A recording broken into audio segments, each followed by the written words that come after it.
አንድ ሰው በሕይወት ዘመኑ የለፋበትን ሀብት ከማይታዩ ድብቅ ስጋቶች መጠበቅ ይቻላል? ዛሬ የምናየው ሀብትን ከውጫዊ ማጭበርበር ብቻ ሳይሆን ከውስጣዊ ትርምስም ለመከላከል የሚያስችል ስልታዊ መንገድን ነው። እስቲ ይሄን ቁጥር ስሙት፣ $28 ቢሊዮን። ይሄ በየዓመቱ በአረጋውያን ላይ በሚፈጸም የገንዘብ ማጭበርበር የሚጠፋ የገንዘብ መጠን ነው። በጣም አስደንጋጭ እውነታ ነው። ይሄ ነገር የሚሆነው ሰዎች በዋህነት ወይም በሞኝነት አይደለም። በፍጹም የሚሆነው ሰዎችን ስለሚያምኑ ነው። አጭበርባሪዎች ደግሞ ልክ ይሄን በጎ ባህሪ ነው ለክፋት የሚጠቀሙበት። ችግሩ የብልህነት ማነስ ሳይሆን የመተማመን ውጤት ነው። ወሳኙ ነጥብ ግን ይሄ ነው። አደጋው ከውጭ ከሚመጡ አጭበርባሪዎች ብቻ አይደለም። ብዙ ጊዜ ትኩረት የማንሰጣቸው እንደ ግብርና፣ ደካማ የውርስ ዕቅድ ያሉ ውስጣዊ ጉዳዮችም ልክ እንደ ውጩ አደጋ ሀብትን የማማጣት ኃይል አላቸው። እንግዲህ የዛሬው ትንታኔያችን ይህን ይመስላል። ከችግሩ እንነሳና ዋና ዋና ተጋላጭነቶችን እንለያለን። ከዚያም ወደ መፍትሄው እንሸጋገራለን። ይሄ ዘ ሴንቲነል ሪስክ ጋርዲያን ወደሚባለው እና እንዴት እንደሚተገበር እናያለን። እሺ፣ የመጀመሪያው ክፍላችን አደጋ ላይ ያለ ቅርስ። ወደ ሁለተኛው ክፍል ስናልፍ ደግሞ አራቱ ወሳኝ ተጋላጭነቶች። ያንድን ቅርስ መሠረት ሊያናውጡ የሚችሉ አራት ዋና ዋና ምሰሶዎች አሉ። እነሱም የማጭበርበር ስጋት፣ የግብር ተጋላጭነት፣ የውርስ ትርምስ እና የተተኪነት ውድቀት ናቸው። እስቲ እያንዳንዳቸውን በጥልቀት እንያቸው። ይሄ ገበታ የሚያሳየው በጣም የተለመዱ የማጭበርበር አይነቶች ነው።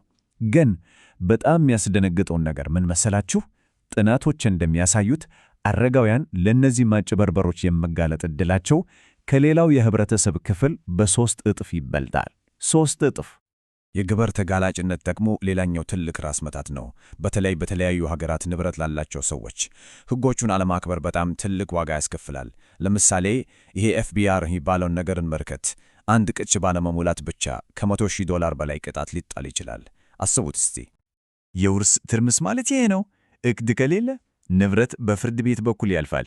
ይሄ ደግሞ በጣም ረጅም ጊዜ የሚወስድ ለሕዝብ ሁሉ ክፍት የሆነ እና በጣም ውድ ሂደት ነው። በአንጻሩ በትረስት ማስተላለፍ ፈጣን፣ የግልና ወጪ ቆጣቢ ነው። የትኛውን መንገድ መምረጥ እንዳለበት በጣም ግልጽ ይመስለኛል። ቁጥሮቹ በግልጽ ነው የሚናገሩት። አንድ ጥናት እንዳረጋገጠው ስልታዊ ዕቅድ ያላቸው ቤተሰቦች ከሌላቸው ጋር ሲነጻጸሩ ከ30 እስከ 50 በመቶ የበለጠ ሀብት ነው ለቀጣዩ ትውልድ የሚያስተላልፉት። ይሄ የዕቅድ ኃይል ነው። እንግዲህ ከችግሮቹ ወደ መፍትሄው እንለፍ። ክፍል 3 ዘ ሴንቲነል ሪስክ ጋርዲያን። እና ዘ ሴንቲነል ሪስክ ጋርዲያን ስንል ምን ማለታችን ነው? በቃ ልክ እንደ አንድ የቤተ መንግሥት ዋና ጠባቂ አድርጎ ማሰብ ይቻላል። ሥራው አደጋዎች ከመድረሳቸው በፊት አስቀድሞ መለየት እና ሀብትን ለመከላከል የሚያስችል ጠንካራ የመከላከያ ሥርዓት መዘርጋት ነው። ዋናው ነገር ጥቃት ከደረሰ በኋላ መከላከል ሳይሆን አስቀድሞ መዘጋጀት ነው። እሺ፣ ይህንን የጥበቃ ሥርዓት እንዴት ነው የምንገነባው? ክፍል 4 የቅርስ ጥበቃን መገንባት። ይህንን የመከላከያ ሥርዓት መገንባት በአራት ቁልፍ ምሰሶች ላይ ነው የሚያተኩረው። አንደኛ፣ ሁሉንም ንብረት መዝገቡ ማወቅ። ሁለተኛ፣ የማጭበርበር ስጋቶችን መገምገም። ሦስተኛ፣ የግብር ሕጎችን ማክበር እና በመጨረሻም ስልታዊ የተተኪነት ዕቅድ ማውጣት። ይህ ማለት ደግሞ በተግባር እያንዳንዱን ነገር መፈተሽ ማለት ነው። ሁሉንም ንብረቶች መመዝገብ፣ የባንክ ሂሳቦችን በንቃት መከታተል፣ የግብር ሕጎችን በትክክል ማክበር እና የውርስ አስፈጻሚው ዝግጁ መሆኑን ማረጋገጥን ይጨምራል። በቃ ምንም ነገር ለዕድል አይተውም። እና ወደ መጨረሻው ክፍላችን ደርሰናል።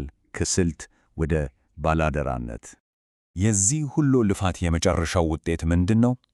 ውጤቱ ቤተሰብ የሚወርሰው ትርምስንና የግብር ዕዳን ሳይሆን ግልጽነትና የአእምሮ ሰላምን ነው። ሀብቱ ለተፈለገለት ዓላማ ይዋላል። ከቁጥሮችና ከሕጎች ባሻገር ይሄ ስልታዊ ዕቅድ በጣም ጥልቅ ስሜታዊ ትርጉም አለው።